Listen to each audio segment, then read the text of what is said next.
So this budget is built on a single unmistakable principle, that is triple. Now my triple five, farmers. So the budget completes a cycle of betrayal. Every day, nearly 30 farmers dies by suicide. Not because they failed, but because policy failed them.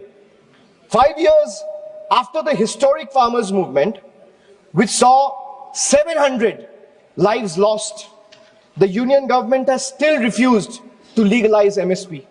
Promises were made at protest sites, assurances were echoed in parliament, but delivery never followed.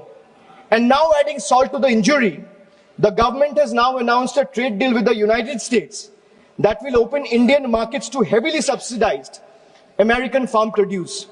The deal may benefit American farmers, but it will depress prices, destroy competitiveness, and further marginalize Indian farmers who struggle without MSP protection.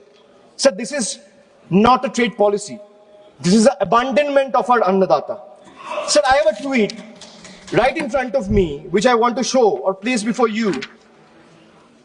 Sir, Secretary Brooke Rollins, who is the Agricultural Secretary of the United States, she said, and this is 5 days back, on the day when the trade deal was announced, she's clearly saying, new US-India deal will export more American farm products to India's massive market.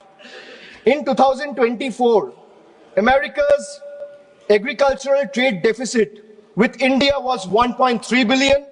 India's growing population is an important market for American agricultural products, and today's deal will go a long way to reduce that deficit.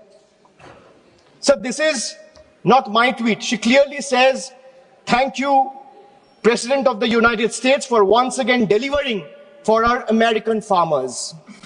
If the government doesn't agree with a tweet, so where is the disapproval letter, or where is the communication that the government has sent in protest to the tweet that has been sent out 5 days back?